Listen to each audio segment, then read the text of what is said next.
Hi, I'm Eric Severson. I'm a philosopher. I teach philosophy at Seattle University, and I consider philosophy to be my area of expertise, though I'm also kind of interested in interdisciplinary work as it moves between philosophy and psychology, philosophy and theology. The philosophy of religion interests me as well. Uh, in most narrowly, my specialty is the work of Emmanuel Levinas, a 20th century philosopher.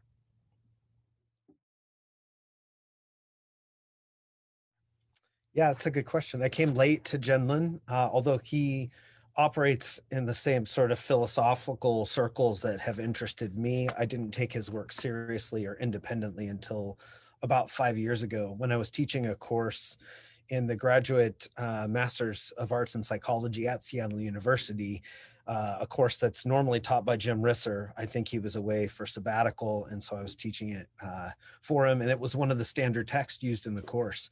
And after reading Gendlin with students, I realized that this is a really rich voice to speak into contemporary questions of philosophical psychology and what it means to be a person and have a body and inhabit the world. And so ever since then, I've been quite interested in Gendlin's work.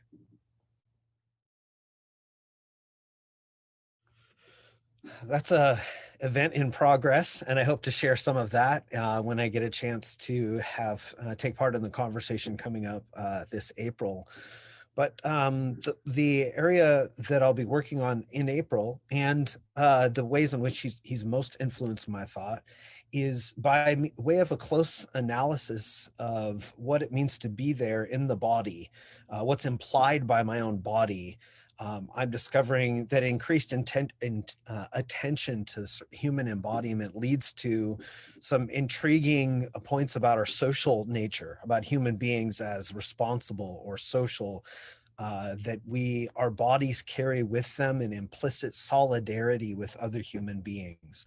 So this is an outgrowth of some of what I've read in Gendlin's work and the work of some people who've worked in Gendlin, and it's come to interest me very much. One reason why that's particularly interesting to me is that my specialty is in the work of Emmanuel Levinas, who writes extensively about responsibility. And though he does speak a great deal about the body, it's in bits and pieces. And so embodiment, the notion of what it means to be a body and be embodied, are not sort of fleshed out in Levinas's work in the ways I wish they were. And it's in reading Gendlin that I'm finding insights for saying it in ways that I think it needs to be said, to talk about what it means to locate responsibility in the body, or to say it better, to find it already located there in what happens when I am.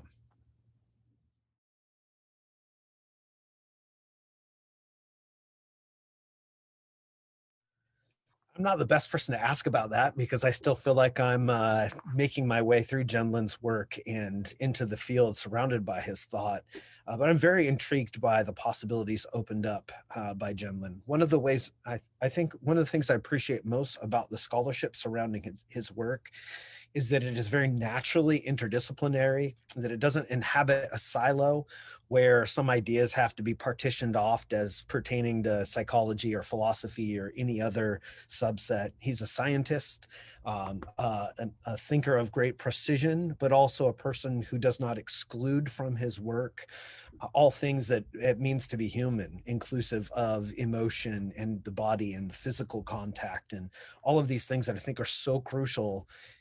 What Gendlin can do and what work in the Gendlin studies field, I think, can do and is doing is thinking holistically, not in the silos. In the academy, we tend to think in silos. We separate our work in philosophy from the work done in psychology or the other social sciences.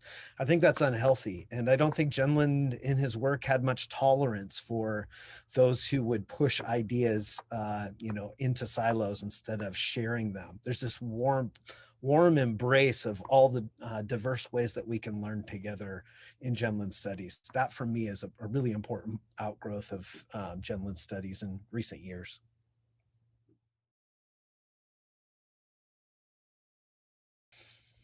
I have a wide range of interests, but of course, the work of Emmanuel Levinas is my most central research interest.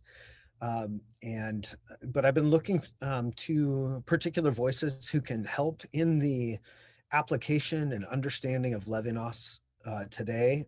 Levinas last wrote at about 1990 and died in 1995. So it's been 30 years or so of work that's been done. And there are things that we know about Levinas's philosophy of responsibility that need work, both in the context of his corpus and aspects of thinking about responsibility today that can be taken up. So in that regard, I found the work of Hans-Georg Gadamer in thinking about responsibility in the context of history to be really interesting. So some of my recent work has pushed in the direction of reading and appreciating historicity through Gadamer.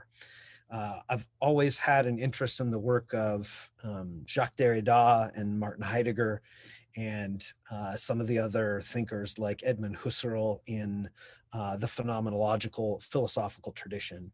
And everything that I read in philosophy seems to pull me back to some of the classics, including the works of Plato and Aristotle.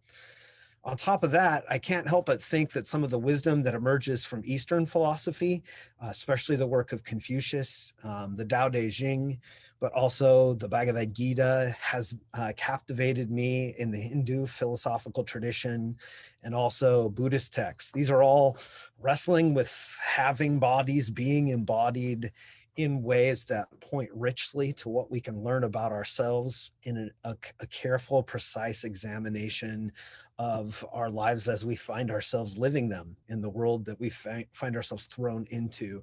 So I guess I've listed a few thinkers of interest to me, but I definitely am a very curious person and my interests range widely.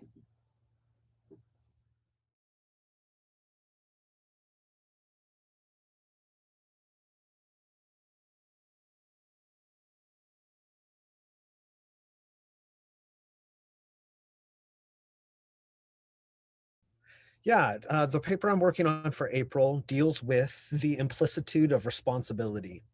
So what I'm trying to do is take Levinas's statement that responsibility is the most fundamental of human conditions, that responsibility for the other is really the bedrock of what it means to be human, and see whether or not it's discoverable using Gadamer's method of the implicit, with a kind of precise evaluation of what it means to be here, to be embodied in this place, in this time, in this body, in this now. So I'm working through both Levinas's texts and Gadamer's text. I'm especially working with some of the later parts of his work, such as in saying what we mean in Gendlin's work. And Gadamer's notion of historicity helps me think about how we find ourselves thrown into a kind of the converging horizons of history. They're always happening and unfolding in our midst. In the midst of all of that, I want to ask the question, is responsibility implicit in our close evaluation of our situatedness in this body, in this history, in this time, in the skin? Do I find inherent or implicit in that there being responsibility for my neighbor? For me, that's an important question, especially in an era, in a time where we have this heightened awareness of the sort of rampant sexism and racism that abound in the world today. To what degree do I find inherent in my own body, in my own historicity, in the there being of me and my people and the people around me? To what degree is responsibility implied by that? So I'm chasing a few different research angles. I haven't written the paper yet, but have just gotten started on it.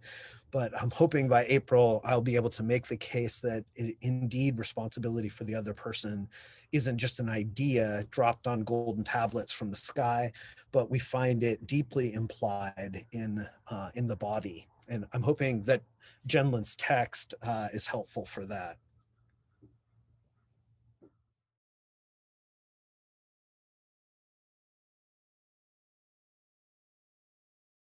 Time. I do. I really would think people would want to get a hold of Saying What We Mean, this late collection, this posthumously published collection of Gendlin's essays. And then once you get your hands on it, if there was something that I'd want to specifically point to, it'd be some of the middle sections of the book. I'm very inspired by the essay Words Can Say How They Work. But the stuff about the implied responsibility, I'm going to work on the 6th and the 8th chapter of this book in order to make that case, where he works on a chapter called Implicit Precision, and the 8th chapter is called The Derivation of Space.